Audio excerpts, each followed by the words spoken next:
Times talking about his past Reddit posts. I'm reporting that in years of posts on a Reddit account, he described a series of life-altering health problems, saying that his back pain worsened until a surgery in 2023 and that he had struggled with brain fog, but noting there that his only reference to insurance coverage in the post noted that Blue Cross Blue Shield had covered testing for irritable bowel syndrome. But for now, that is where we are, and while we wait to see what other information comes out and what general updates we see, I'll pass the question off to you. What are your thoughts with everything we're seeing here right now? And with that, at the end of today's show, I'll also be talking about your comments about the situation from yesterday. And then this one's a wild one.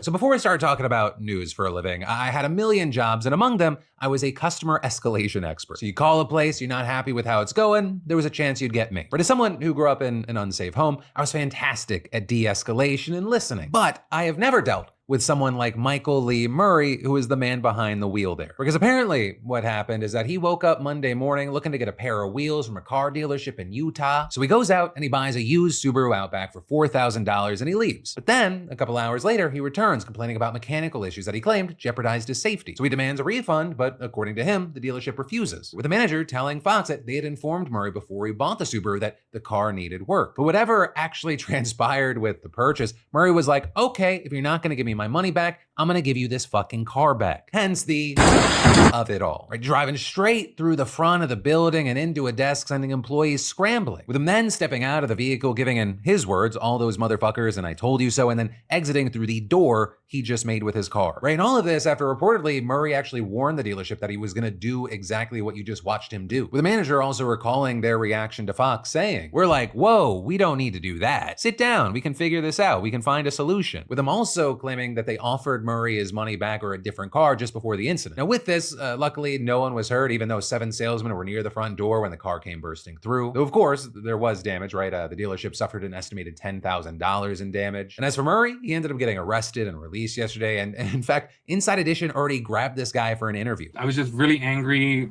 I was upset about my money. I kind of blacked out for a second. But Michael, in what universe is it okay to do this? You know, I know I probably shouldn't have done it, but I guess I just hit a breaking point. And so now he's facing 1 felony charge of criminal mischief that carries 1 to 15 years in prison, 2 misdemeanors for reckless endangerment and economic interruption, and tens of thousands of dollars in financial penalties. And then the Onion's purchase of Alex Jones's InfoWars, it just got blocked by Judge Christopher Lopez. Because if you don't remember, the Onion won that bid despite only offering $1.75 million, which was far less than the runner-up bid of $3.5 million by First United American Companies LLC, which is a company that is definitely not Alex Jones in disguise and just coincidentally is tied to shopalexjones.com. However, a big layer to this story is that the Onion's bid also included a pledge by Sandy Hook families to forego a lot of the money owed to them so other creditors could be paid up to $100,000 more than what was owed to them. So they hoped that that would sweeten the deal, but Judge Lopez wasn't having it, saying, I don't think it was enough money and that the trustee did not maximize value in any way based on the record before me. However, a key thing is that what really doomed this bid was their actual procedures behind it, with Lopez here pointing out that there were serious concerns about the lack of transparency from the sealed bidding process and added, no one should feel comfortable. I don't care who wins or loses. I care about the process. Because normally in these situations, there'd be a live auction for InfoWars and other things that Jones had to give up as part of the bankruptcy proceedings to pay the families of the Sandy Hook victims. But the trustee in charge of the process instead decided to do a sealed auction where bidders would submit a best and final offer. So, instead of everyone saying, I'll do 100, 200, 400, 500, which appears to be in part why Jones and FUAC had been calling the entire process rigged, both in court proceedings and online, which is also something that the trustee behind the auction denied, with them also calling the allegations a disappointed bidder's improper attempt to influence an otherwise fair and open auction process. And one of the things there is that Judge Lopez also agreed that there was not any fraud, saying, I don't think anyone acted in bad faith here. I think everyone was trying to buy an asset and put their best foot forward and play by the rules. So the big thing is that he did not like the rules laid out and felt that a different auction method with more transparency would have been better. And this is he also hit Jones and FUAC, saying that even their bid of $3.5 million was too low. So this means 1, we're likely back to square one, and 2, we're probably looking at a live auction, or with reports noting that Lopez doesn't want another complex auction, but he deferred to the court-appointed trustee on how to proceed moving forward. And while Jones is happy about the outcome, he's still claiming that this proves that there was fraud, which again, just to emphasize, does not seem to be the case according to the judge. It's just that he specifically does not think that the procedure used was sufficient. He's stopping the sale over technicalities, not fraud, and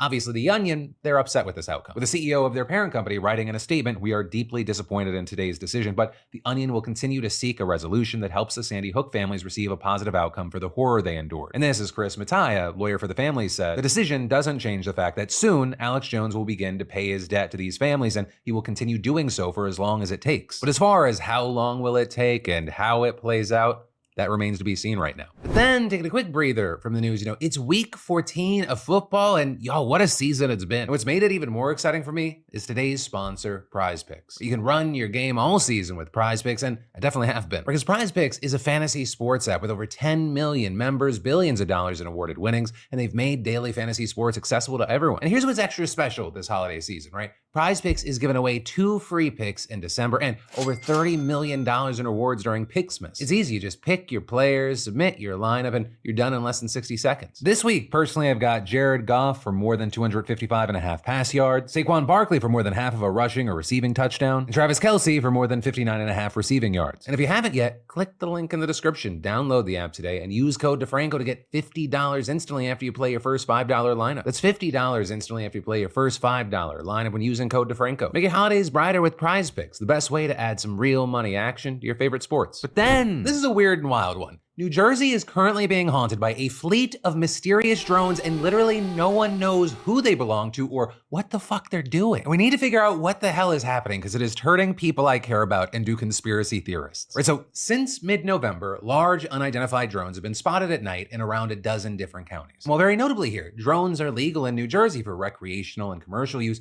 Most of the ones that have been spotted seem to be much larger than what is typically available to hobbyists. And some people have reported seeing the drones all following the same flight path, sometimes 5 at a time, with others describing them as pacing back and forth in the sky. And one U.S. Congress member saying that on one night, law enforcement tracked around 50 drones coming to land from the ocean, while another dozen trailed a Coast Guard ship. And for a while, the drones were mostly spotted in northern New Jersey. But more recently, the sightings have expanded to southern parts of the state, areas along the coast, the suburbs of Philadelphia, and Staten Island. And this is there doesn't seem to be any rhyme or reason to where they are. They've been flying over private property like people's backyards, above highways, and around important infrastructure like reservoirs, power lines, and railroads. And in fact, this influx of sightings, it's prompted the FAA to temporarily ban drones from flying over a military base in Morris County and Trump's Bedminster golf course. At one point, it was even reported that drones near a landing zone prevented a medical unit from picking up a person who was injured in a car crash. But again, as far as why these drones started appearing and who's operating them, that has remained a total mystery. Though with that, you have local authorities and the FBI investigating the matter. Now, with all this, at least 2 local military bases have also said they're not responsible for the drones, though that does not necessarily rule out other military operations. With us, for example, seeing some security experts telling the New York Post that the drones could be part of a top secret military program to test new technology. Right, the military has a long history of designing aircraft through so-called black projects, which are highly classified and require special access to even get looped in on. And this, as several federal lawmakers have also implied that the drones could be coming from foreign adversaries, with some pointing to the whole Chinese balloon debacle. With this, including Congressman Chris Smith, who represents New Jersey in the House. With Smith also urging officials to give the military authorization to shoot the drones down to learn more about them after personnel at a base told them that they didn't have the authority to shoot down the drones. Beyond that, we also saw another New Jersey Congressman, Representative Jeff Van Drew, claiming that high sources have said that the drones are actually from Iran, saying Iran launched a mothership that contains these drones. It's off the east coast of the United States of America. They've launched drones. But today we saw the Pentagon hitting back at that, with a spokesperson saying that defense officials don't believe that the drones are coming from a foreign entity or adversary, with them then going on to explicitly refute Van Drew's claim about Iran, adding, "There is no Iranian ship off the coast of the United States, and there's no so-called mothership launching drones towards the United States." Right, but also, as this is playing out, you have people saying, if top security and defense officials suspected that these drones in any way could actually be from another country,